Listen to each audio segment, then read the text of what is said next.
Ok, a paz do Senhor, que é irmão Felipe.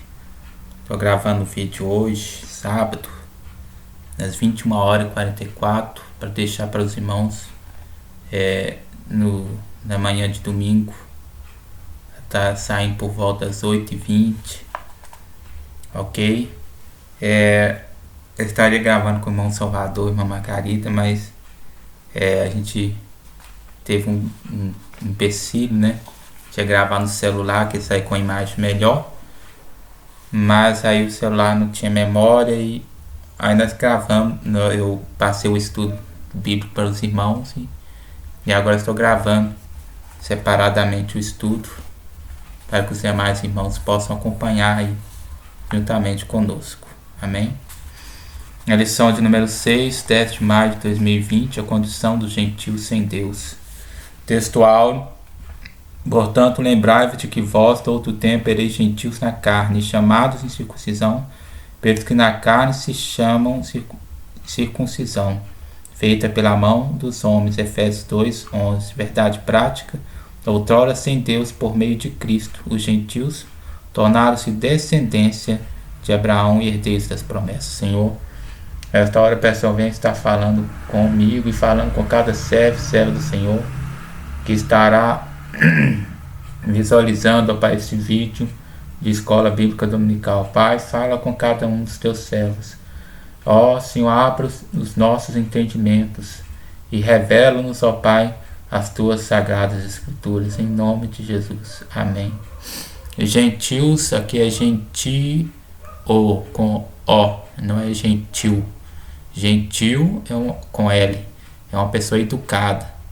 Gentio aí se refere aos não-judeus, segundo a tradução da palavra de Deus que nós temos em português.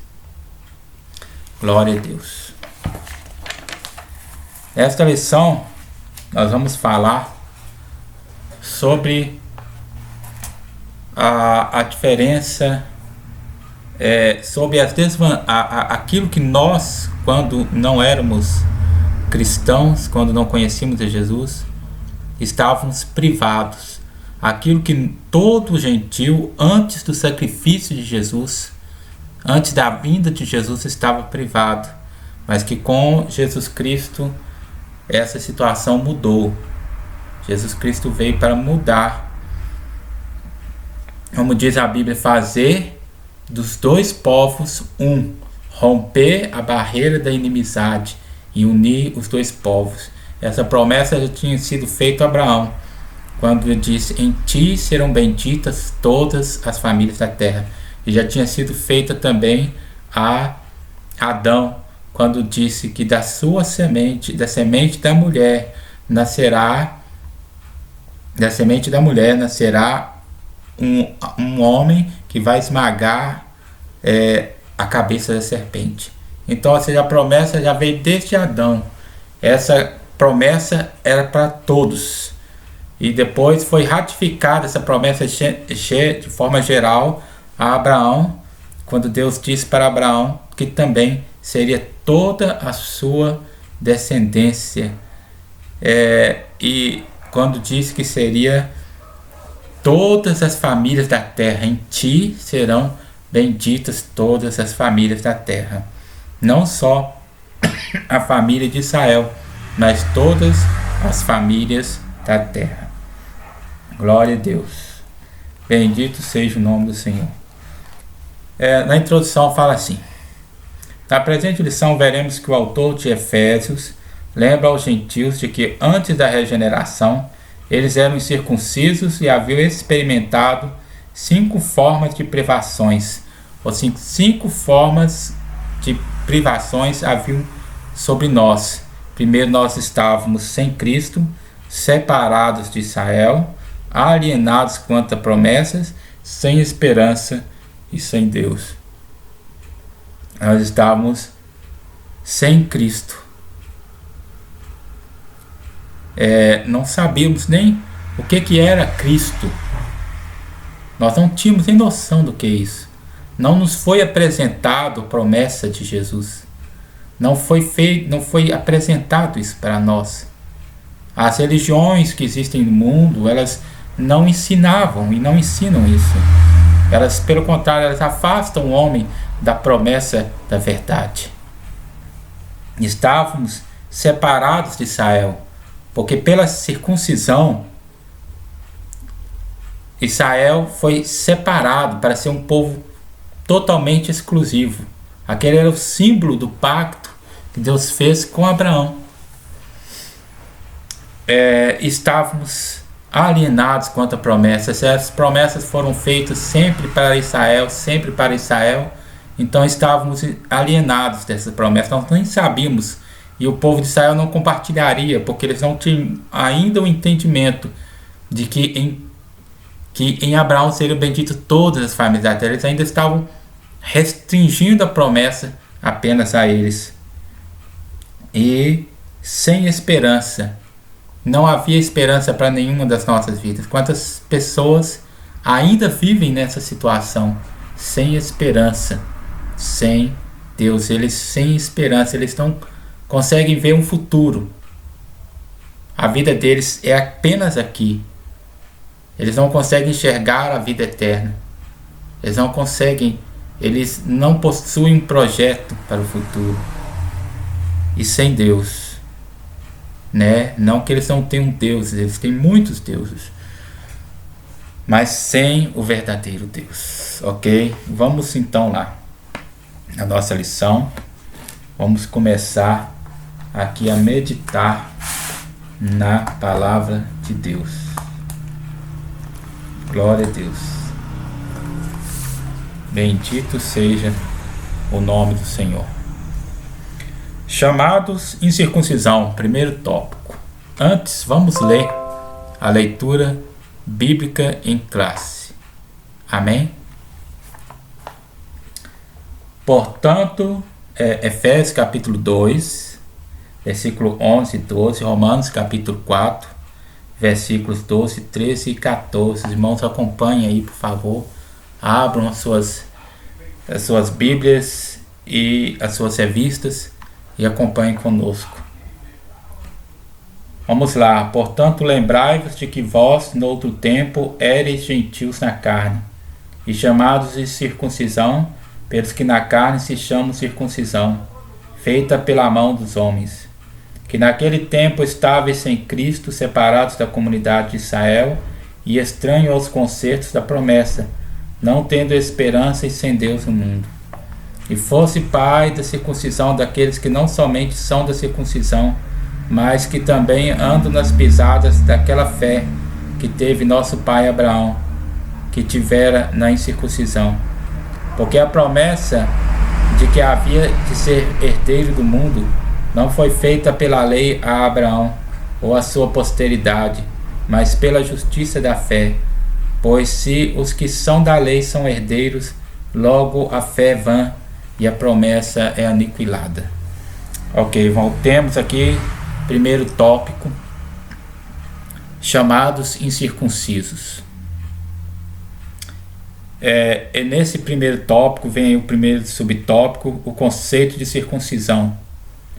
Circuncisão é a remoção cirúrgica do prepúcio do órgão sexual masculino. Essa circuncisão era feita com facas de pedras.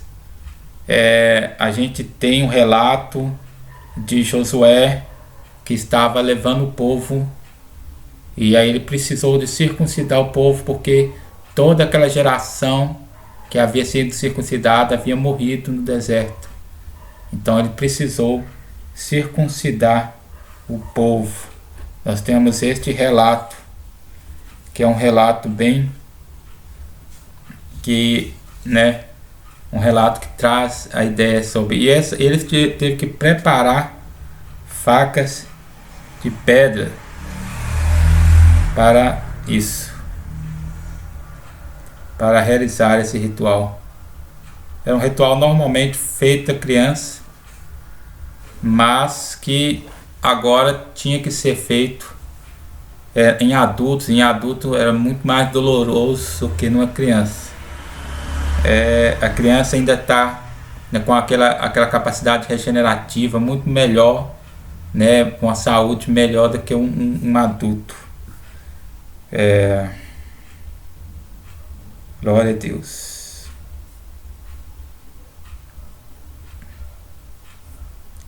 Bendito seja o nome do Senhor. Aqui, eu achei aqui no livro de apoio. O pacto da circuncisão, todavia, foi negligenciado durante a jornada do deserto. Conjectura-se que o descumprimento do rito está relacionado com as condições insalubres da peregrinação. Eles estavam em situação muito insalubre, muito de risco de contaminação, risco de apanhar uma infecção. Então eles não tinham muita condição de fazer. É um ritual sangrento, é um ritual que fere. Então precisa ter ser cumprido de forma bem ordeira, com água para limpar, para poder fazer uma cicatrizar depois de fazer a ferimento e fazer a remoção cirúrgica. Não obstante, após 40 anos, todos os homens circuncidados que saíram do Egito estavam sepultados. Nesse modo, tornou-se imperioso circuncidar os homens nascidos no deserto. Josué, capítulo 5, versículo 7. Vamos ler isso para nos acrescentar aqui a nossa reflexão, na nosso estudo, né, irmãos? Josué, capítulo 5, versículo 7. Ficaram juízes. Glória a Deus.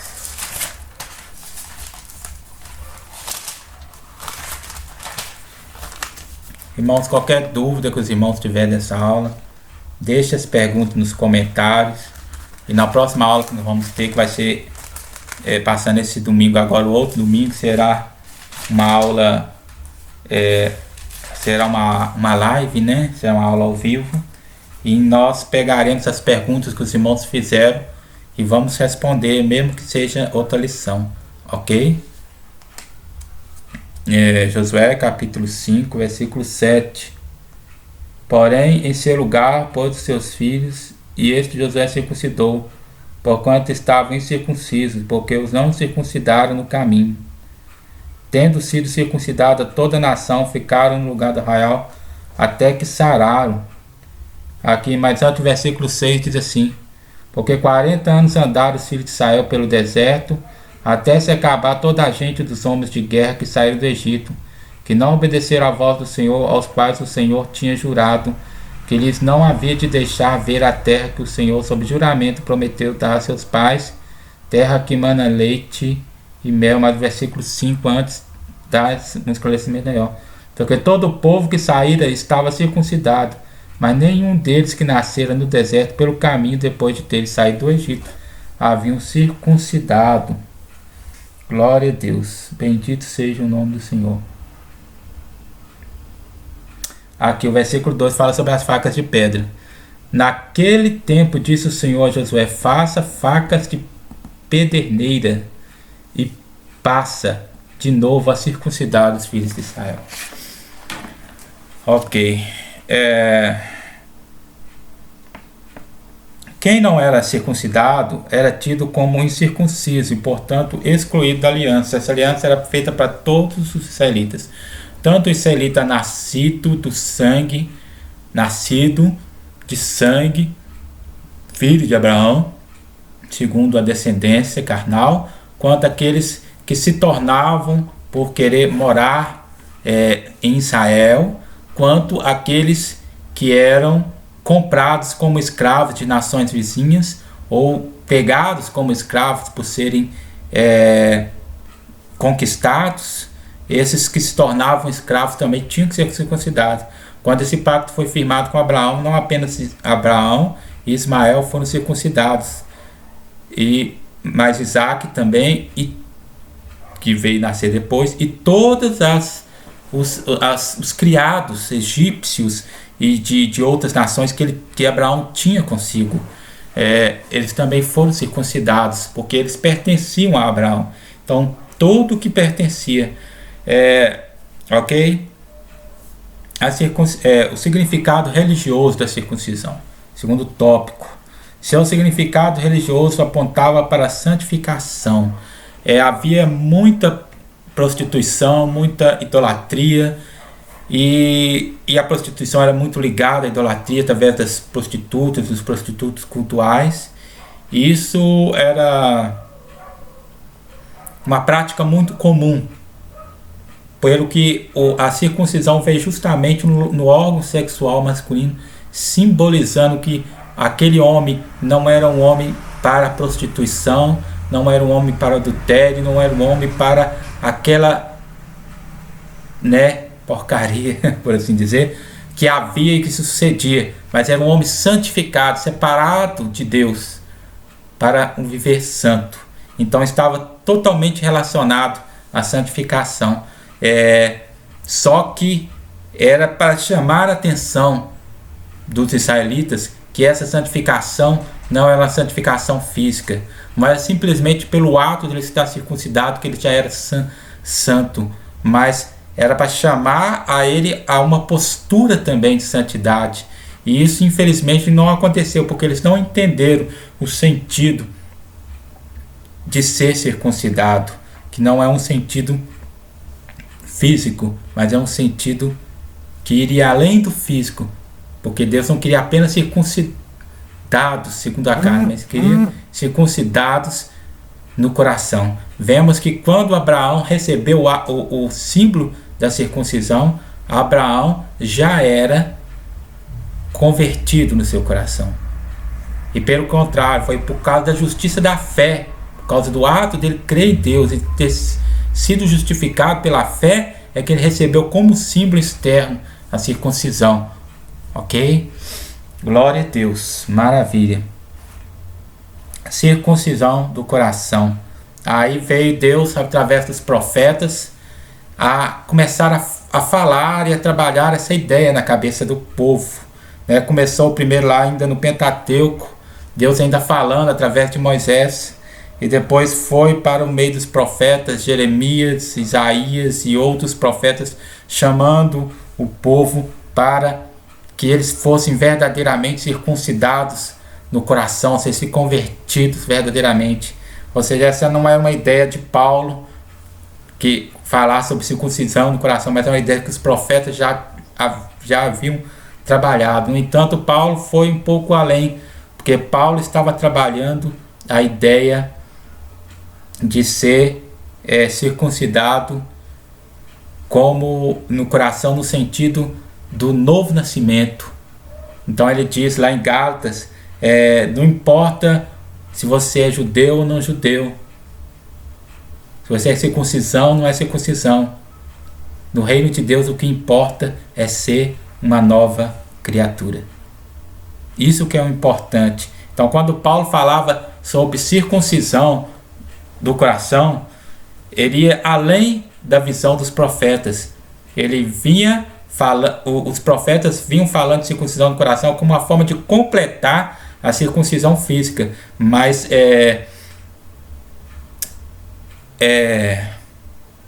Paulo já vinha falando da circuncisão do coração como uma referência ao novo nascimento, que essa é a verdadeira circuncisão. Essa é uma circuncisão que, embora os judeus tivessem a circuncisão da carne, no entanto, lhes faltava nascer de novo. Essa é a circuncisão que vinha para substituir a outra circuncisão. Porque para Deus não faz diferença se é grego, se é judeu, se é servo, se é livre. Para o que importa é que creiam em Jesus, que recebam o Senhor e que nasçam de novo. Amém? Glória a Deus. E esse foi o subtópico 4, a circuncisão na nova aliança. Glória a Deus. Então nós vamos para o subtópico 2.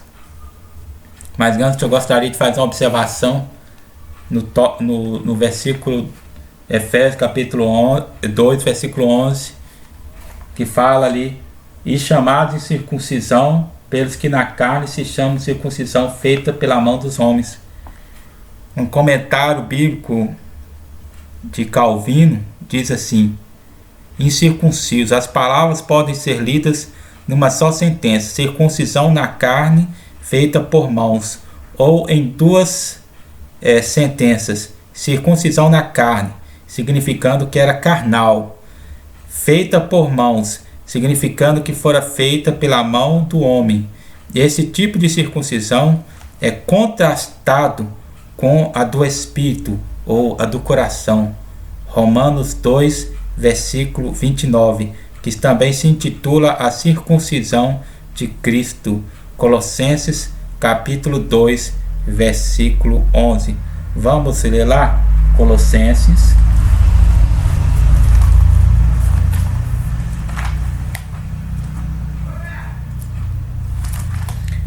capítulo 2, versículo 11. Nele também fostes circuncidados, não por intermédio de mãos, mas no despojamento do corpo da carne, que é a circuncisão de Cristo. Glória a Deus. E tem um outro texto muito bom para nós meditarmos aqui, 2 Coríntios, capítulo 1, versículo 20. Vamos ler lá.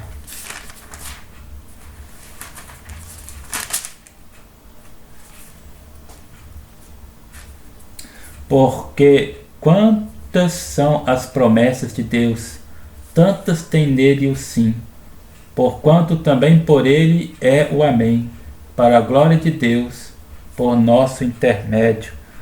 Todas as promessas em Cristo têm o sim, né? Ok, vamos lá. Bendito seja o nome do Senhor. Sobre tópico 2, irmãos. Nós primeiro meditamos em tópico 1, chamados circuncisos. Tópico 2, estranhos ao concerto da promessa. Agora nós vamos falar sobre 3 das coisas que nós éramos privados: uma vida sem Cristo, separados da comunidade de Israel e alienados aos pactos das promessas. Uma vida sem Cristo. Ao descrever a história passada dos gentios, o apóstolo traz à memória que naquele tempo, isto é, antes da regeneração, eles viviam imersos no paganismo e, portanto, sem Cristo. Isso significa que a religiosidade dos gentios era incapaz de inseri-los na promessa messiânica de salvação. Também significa que eles desconheciam a Cristo, como também eram indiferentes às promessas acerca dele e de sua obra. Eles desconheciam, eles não conheciam, ninguém nunca havia falar sobre Cristo para eles. No seu sistema religioso, jamais eles ouviriam falar de Cristo, porque é um sistema que nem falava sobre o Deus verdadeiro, quanto mais ia falar sobre as promessas do Deus verdadeiro e sobre os pactos do Deus verdadeiro. Então não tinha como. Buda não ia falar sobre Cristo. Maomé agora não vai falar sobre Cristo. Os deuses da época, né? Baal não ia falar sobre Cristo. Zeus não ia falar sobre Cristo. O sistema religioso deles não iam falar sobre Cristo. Eles iam afastar eles de Cristo. E é o que fizeram. Da mesma forma como as religiões hoje, elas não atraem você para Jesus. Elas afastam você de Jesus. Isso, infelizmente, para a nossa vergonha, muitas das vezes até mesmo na igreja, até mesmo algumas igrejas, ao invés de atrair as pessoas para Cristo, elas têm afastado as pessoas de Cristo. Quando a gente muitas vezes vê pessoas que saem da igreja e vão para o islamismo, e vão para o espiritismo, e aí eu me pergunto, será que o pastor dessa igreja não apresentou para essa pessoa o evangelho de verdade, não apresentou o Cristo de verdade para essa pessoa? Será que o pastor dessas pessoas não pregou o evangelho de verdade, que as pessoas não chegaram a conhecer a Jesus de verdade? Porque para que essas pessoas seguissem esse caminho, Só tem uma outra explicação, não tem outra explicação. Elas nunca chegaram a conhecer a Jesus.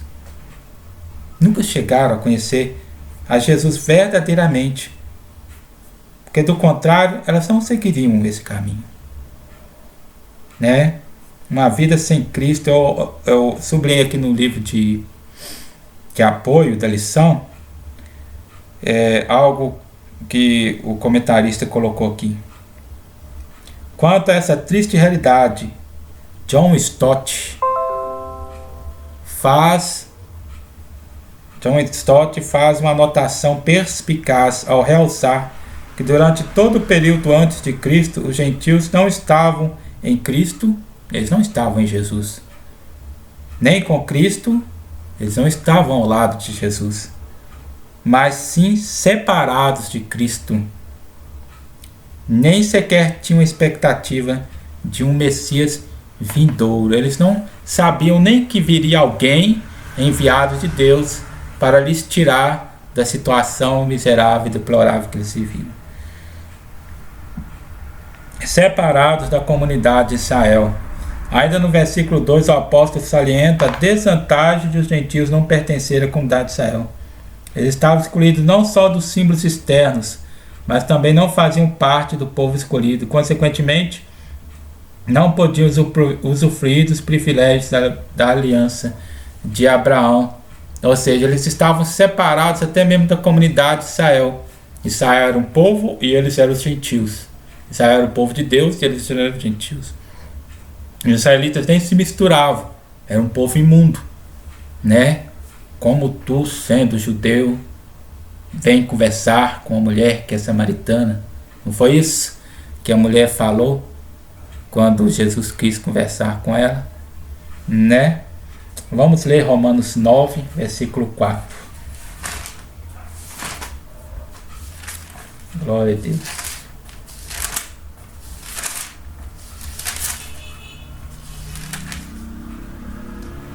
São israelitas, pertence-lhes a adoção e também a glória, as alianças, a legislação, o culto e as promessas. Deles são os patriarcas e também deles descendem o Cristo segundo a carne, o qual é sobre todos, Deus bendito para todos sempre. Amém. Tudo isso pertencia ao povo de Israel.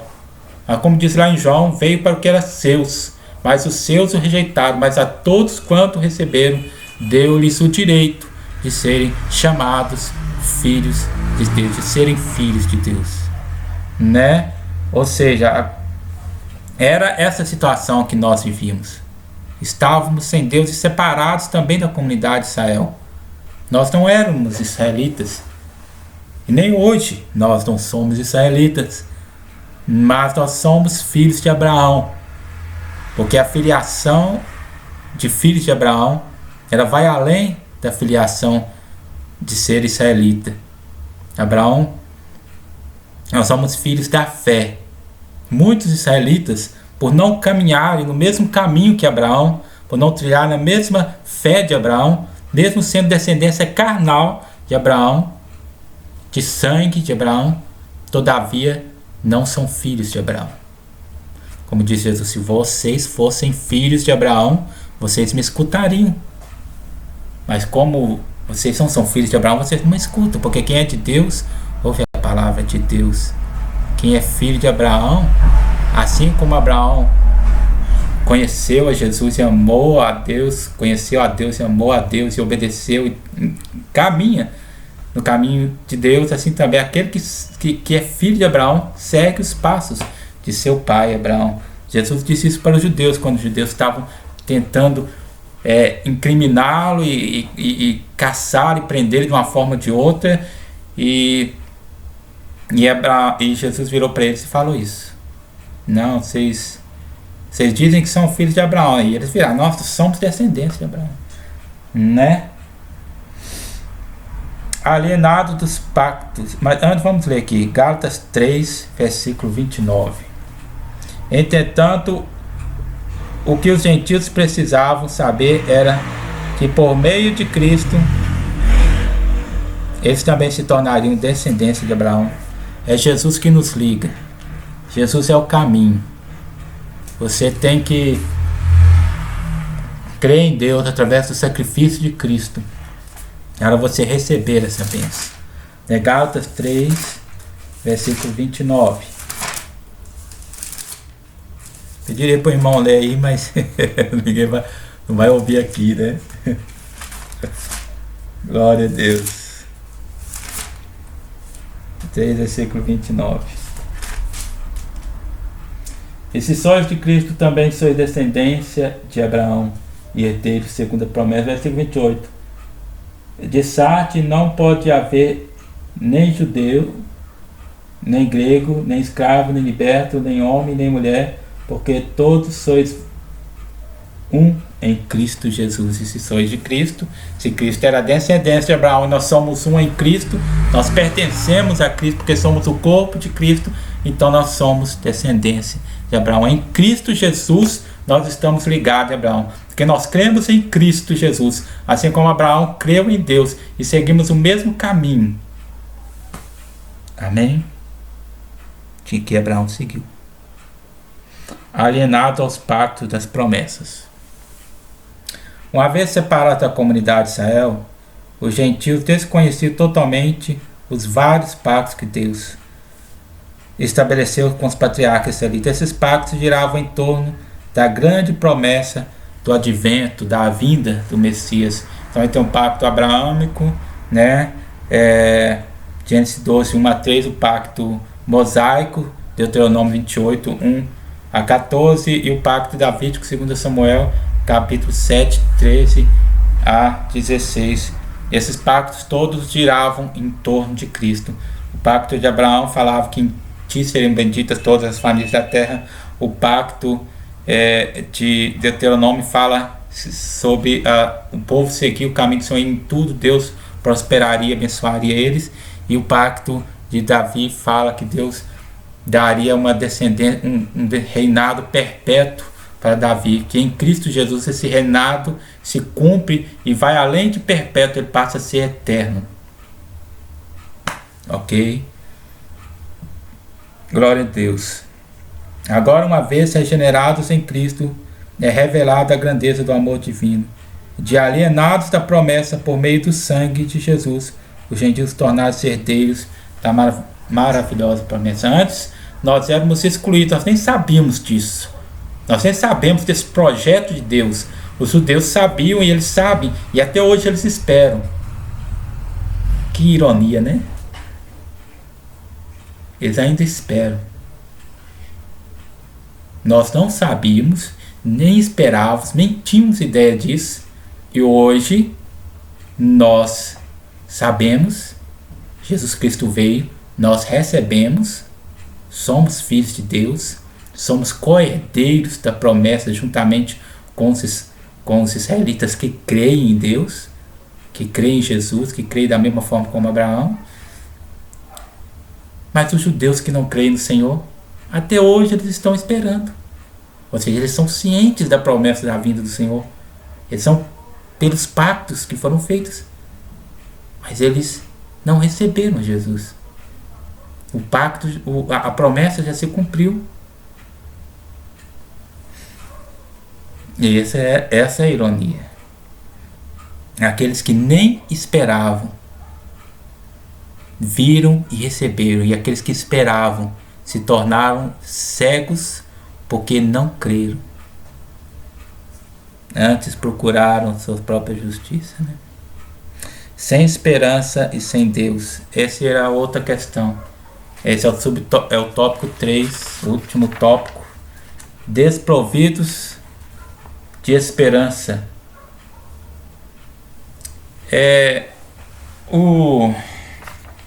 Glória a Deus.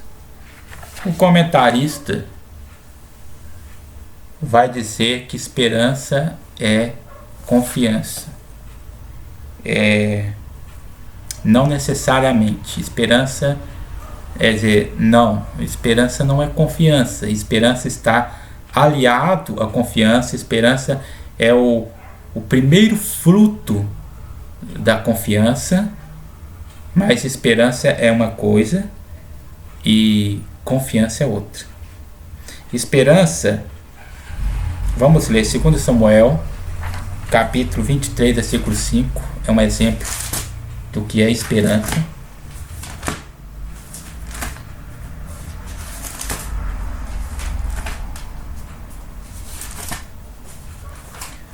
Glória a Deus. 2 Samuel, capítulo 23, versículo 5. Diz assim: não está assim com Deus a minha casa? Estabeleceu comigo uma aliança eterna. Ok? 23, 5. Em tudo bem definida e segura. Não fará ele prosperar toda a minha salvação e toda a minha esperança?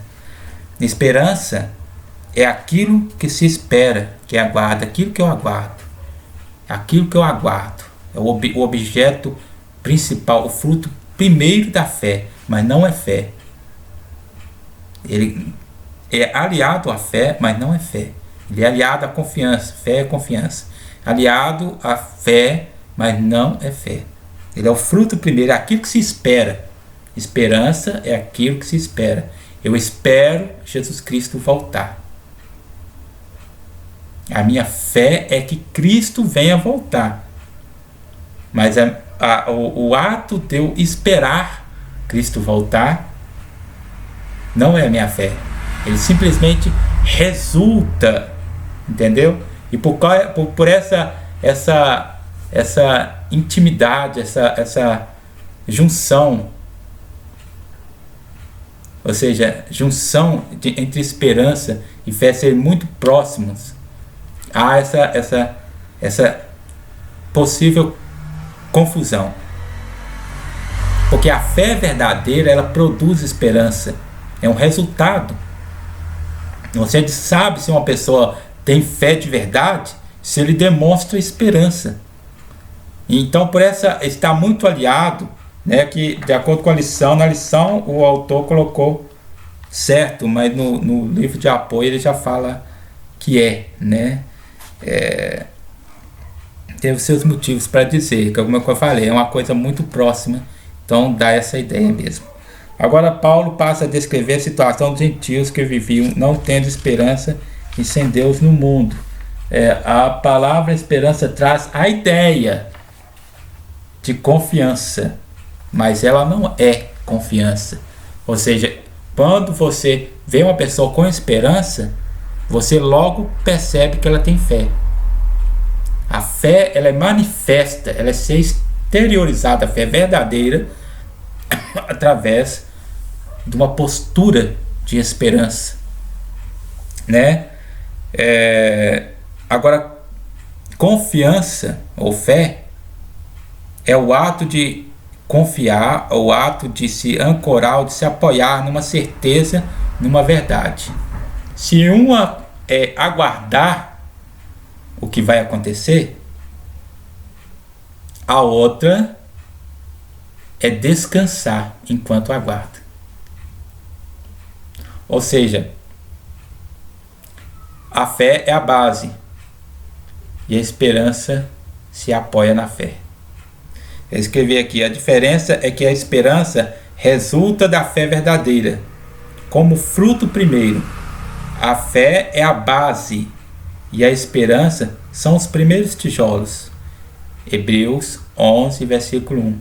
A fé é o firme fundamento das coisas que se espera. Traduzindo, a fé é o firme fundamento da esperança. Amém? Vamos lá. Então estávamos sem esperança. Nós não tínhamos o que esperar, o que aguardar. Estávamos desesperados, né? O que aguardar? Aguardávamos o quê? Esperávamos o quê? Não tínhamos. Essa era a única coisa que tínhamos, essa vida. E se essa vida piorasse, se essa vida desencaminhasse, o que esperaríamos? O que aconteceria? Nada. Nós não tínhamos uma visão no futuro. Hoje nós aguardamos Jesus Cristo vindo das nuvens em poder e grande glória. arrebatar a sua igreja, esperamos morar no céu, esperamos estar com Ele. Essa é a nossa esperança. Mas não tínhamos esperança, e muitos hoje ainda não têm essa esperança. E quando um cristão se desespera, naquele momento, ele esquece que ele tem Deus. Ele esquece, naquele momento ele vacila na sua fé. Como quando Pedro caminhou sobre as águas, ele sabia que Deus estava segurando ele, mas na hora ele olhou para um lado, olhou para o outro, ele ficou com medo e a sua fé fragilizou. Então quando a gente desespera, é porque a gente fragiliza na fé, né? Mas nós temos uma esperança. Antes nós não tínhamos esperança. O mundo não tinha esperança. Não tem esperança. Corrigindo, desculpa, né? Voei aqui. O mundo não tem esperança. Eles não têm. A esperança deles é só aqui. E o que aqui passa. Então a esperança deles se vai. Mas nós temos uma firme esperança, porque nós estamos alicerçados em Cristo Jesus. Ele é a nossa esperança, e isso não pode ser abalado. Todas as coisas que se fundamentam, toda esperança que se fundamenta na fé das coisas desse mundo, na fé do natural, na fé nas palavras dos homens, na fé na ciência, na fé da política, na fé de outras coisas, pode ser abalado. Mas aquilo que nós apoiamos em Deus não pode ser abalado, né? Glória a Deus. Sem Deus no mundo, sem Cristo, separados de Israel, alienados quanto aos pactos, sem esperança, sem Deus. E é o resultado, né? Não que eles não tivessem deuses, eles tinham muitos deuses. Eles confiavam em muitos deuses.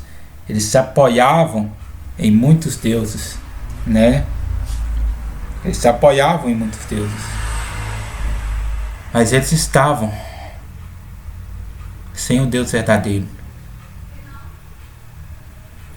né? Eu tenho um comentário que eu anotei sobre isso aqui. A meu ver, Paulo se expressou corretamente, porquanto considerou todas as noções acerca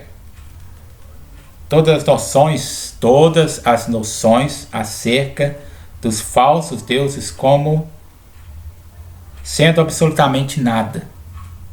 Ou seja, quando Paulo fala que eles sem Deus, ele estava desprezando os outros deuses. Ou seja, porque eles não são nada, então eles estavam sem Deus. E deveras todos os ídolos devem transformar-se em nulidade, visto que não representam nada no seio da piedade. Aqueles que não cultuam o verdadeiro Deus, por mais que os ataviem, por mais que eles enfeitem, né? Com toda sorte de cerimônia, continuarão sem Deus. Isso não é nem uma questão da visão ou da fé deles. Não é questão que eles não tinham fé em Deus. Não é questão que eles não acreditavam em Deus. Não é questão que eles eram ateus, no sentido de crer, de não crer em Deus. Eles eram ateus no sentido de não ter Deus. Então, ou seja, eles tinham um ídolo, e como o ídolo não era nada, então eles não tinham Deus. Era apenas uma fantasia da cabeça deles. Não tem um verdadeiro Deus, então eles não têm Deus. É uma conclusão muito lógica. Aqueles que não cultuam o verdadeiro Deus, por mais que ataviem com toda sorte de cerimônia, continuarão sem Deus. Porque eles também, além de não ser Deus, não pode fazer nada por eles, então, cara de quê? Portanto, adoram o que não conhecem. Eles não conhecem, eles estão adorando a demônios. E eles não sabem disso. Os que outrora foram declarados estar sem Cristo, são agora declarados estar sem Deus. Antes, o que o autor falou que eles estavam sem Cristo, também eles estão sem Deus. No dizer de João, todo aquele que vai além do ensino de Cristo e não permanece nele, não tem a Deus. Vamos ler isso? 2 João, segunda epístola universal do apóstolo João, versículo 9. Todo aquele que ultrapassa a doutrina de Cristo e não permanece, não tem Deus. O que permanece na doutrina, esse tem tanto o Pai como o Filho, né? Glória a Deus. Vamos ler aqui no comentário da aplicação pessoal, Romanos capítulo 4, versículo 11 e 12. Romanos capítulo 4, versículo 11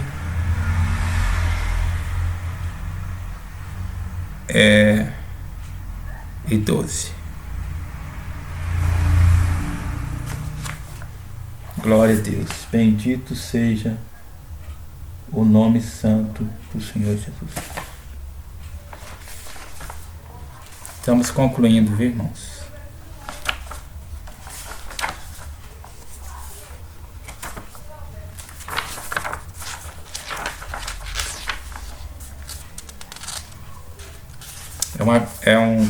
Uma observação aqui que eu creio que vai ser útil para os irmãos. Me aguentem mais esses 4, 5 minutos para nós concluirmos a lição.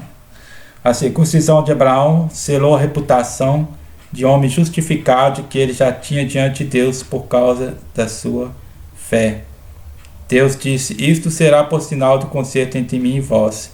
Deus já o havia aceitado, declarado justo, isto é, deu-lhes o selo da justiça da fé, mesmo antes que ele fosse circuncidado, quando estava na incircuncisão. Assim, Abraão é o pai espiritual daqueles que creem, mas não foram circuncidados. Ele é o pai daqueles que se tornaram justos diante de Deus pela fé. Isso faz dele o pai dos gentios que creem em Jesus Cristo como Salvador.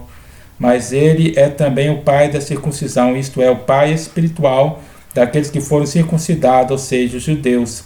Mas isso só se aplica aos judeus que também andam nas pisadas daquela fé que Abraão tivera na circuncisão, na incircuncisão, fé em Deus, não em suas próprias qualidades. Abraão é o pai de todos aqueles que creem em Deus. Ele é o pai dos crentes não circuncidados, porque ele era não circuncidado quando foi considerado justo.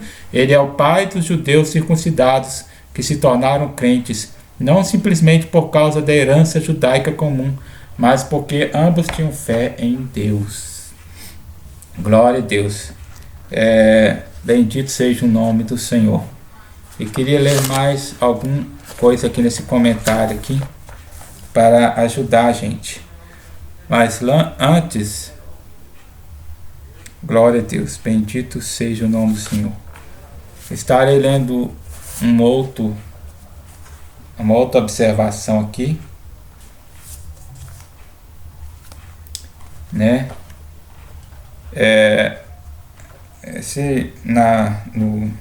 Nesse livro aqui, Epístolas Paulinas,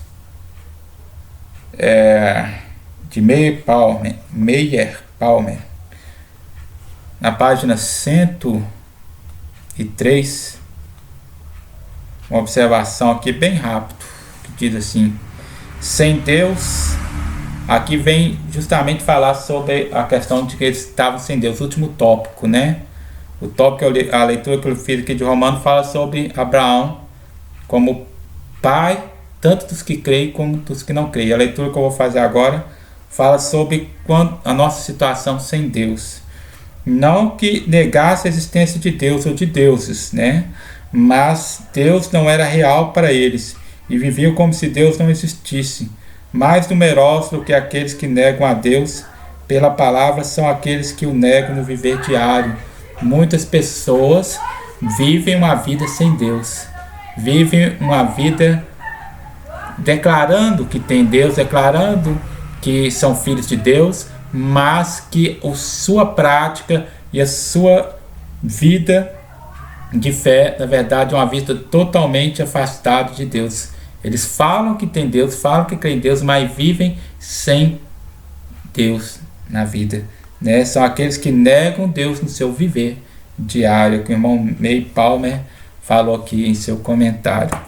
Glória a Deus. E para concluir, né, essa série essa reflexão, eu estava comentando com o irmão Salvador aqui dentro dessa questão aqui da parte do sem Deus.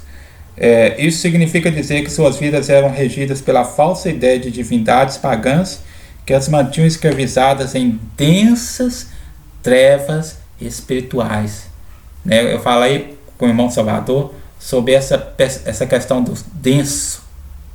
O que é denso? Denso é algo pesado, algo mais concreto, algo mais, né? Quando você usa aquela expressão, não, mas a coisa está densa, né? A coisa está complicada, a coisa está difícil. Então traz um sentido aliado à expressão trevas, densas trevas, traz um sentido de trevas pesadas, de trevas carregadas, ou seja, algo espiritual mesmo, algo que é relacionado a uma ação demoníaca muito forte, muito pesada. Então, quando o autor fala assim, escravizado em densas trevas espirituais, ou seja, os demônios mantinham eles sob um cativeiro muito grande, de forma que envolvia tanto a mente quanto o corpo. E isso estava sendo dito para quem? Para os Efésios. O que havia acontecido com os Efésios, né? Aqui o irmão May Palmer fala aqui que eles tinham tido, a gente já viu lá em Atos dos Apóstolos, né, que eles tinham tido encontro, haviam professado, praticado artes mágicas, eles viviam envolvidos em bruxarias. Então havia uma realidade espiritual muito forte, muito pesada, muito densa, e que escravizava tanto a mente com ideias e ideologias e religião, quanto o coração. Era algo materializado, algo forte mesmo, pesado. E aí, né, mas eles foram, ao vencerem, ao romperem com aquilo, Deus os exaltou em Cristo, né, os resgatou daquela lama, daquele peso, daquela opressão, daquela cadeia, e os colocou em liberdade. Meu irmão May Palmer faz um comentário seguinte sobre a Epístola aos Efésios. Os Efésios tiveram um grande prejuízo financeiro com a queima de seus livros de magia, que o montante total de 50 mil peças de prata, né, o valor, mas foram recompensados com a aquisição de graça, sem pagar, né, desta rica e profunda epístola, ou seja, a epístola de Efésios é considerada uma das mais ricas e profundas epístolas do Novo Testamento. Ou seja, eles se despiram daquele livro caro que eles tinham de magia e adquiriram uma epístola que tem as maiores profundezas da verdade e de Deus, algo maravilhoso que é a Epístola de Efésios. Nós vamos continuar lendo, meditando, estudando e aprendendo isto, ok, irmãos? Isso é o que nós éramos antes, mas hoje nós estamos reconciliados com Cristo, porque dos povos Deus rompeu a barreira de separação entre nós e os judeus e nos fez um. Hoje nós somos um novo povo, nós somos a igreja, né, que é um novo povo de Deus, né, o Israel de Deus, né, nós somos a igreja, como alguns irmãos dizem, Israel de Deus, nós somos a igreja. Assim, eu agradeço a oportunidade, peço que os irmãos venham estar divulgando esse vídeo, venham estar ajudando a gente. Qualquer dúvida, poste a sua pergunta, nós vamos ler e vamos estar explicando, tirando essa dúvida na próxima lição. Amém? A paz do Senhor, que Deus abençoe os irmãos. Vamos orar. Pai Santo, obrigado por esse breve tempo que estive aqui meditando com os irmãos. Uma lição maravilhosa, que o Senhor possa abrir a nossa mente, enriquecê-la mais e mais com as verdades do Senhor. Muito obrigado, Senhor, por nos ter resgatado, por nos ter reconciliado com Cristo, por nos ter feito um com Israel em Cristo Jesus e feito-nos filhos de Abraão. Muito obrigado, Pai, eu te agradeço. Ó Pai, abençoe a cada servo, Senhor, que está assistindo para esse vídeo, que eles possam também ser abençoados em nome de Jesus. Amém.